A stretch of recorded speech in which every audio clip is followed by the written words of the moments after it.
Hi everyone, I'm Noah, and today I'm going to tell you how and why you should clean up your EDA flows using tclint. So as many of you may know, tcl is a language used to write scripts such as these that automate various processes in chip design, and tclint is an open source tool for checking those scripts for various issues. So tclint can find things like missing $signs in variable names, style issues like inconsistent indentation, or improper use of tool-specific commands.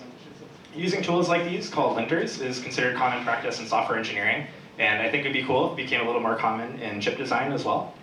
And in fact, I'd argue that linting is particularly valuable in an EDA context due to a combination of two factors primarily. The first being that EDA tools take a really long time to run, and the second being that tcl being a dynamic language means that any mistakes will cause your script to crash at runtime. So it's pretty common to run into a situation where you have a tool cranking away for a couple hours, and then some silly mistake at the end of your script right before the result is saved that causes the whole thing to get thrown away.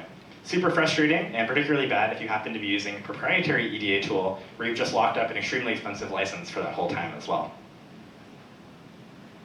Linting is also quite useful for open source projects where you might have a whole bunch of contributors submitting patches to your project, and it's really helpful to then have automated tooling like tclint to help enforce a consistent style and fill in any gaps in your automated testing.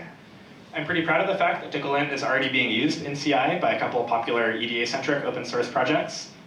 One being Silicon Compiler, which is your A6 EDA build system, and the other being OpenRoad, which itself is an EDA tool with a lot of core implementation in tcl.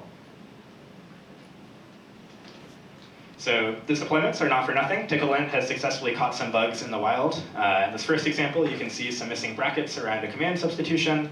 The next one is a missing new line escape. So these are the sorts of pesky little things that might sneak into your flows that don't always get caught by testing.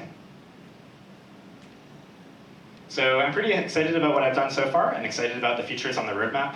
Just to highlight two, so tclint right now can check the use of tcl's kind of core language built-in commands, but the tool also has a plugin feature for extending it to support other tools. So I'm currently working on an OpenRoad plugin as kind of a first demonstrator of this, and that will be out soon. I'm also excited about the idea of having a language server support to add tclint plugins to various editors. Actually inspired by someone who opened an issue asking for this, who had done some cool .file hacking to actually get it working with NeoVim, which is pretty exciting. So if you write any tcl for work or for fun for some reason, I encourage you to try this out. Go ahead, download it, run it, and check out the GitHub, open an issue, leave me some feedback. Thank you.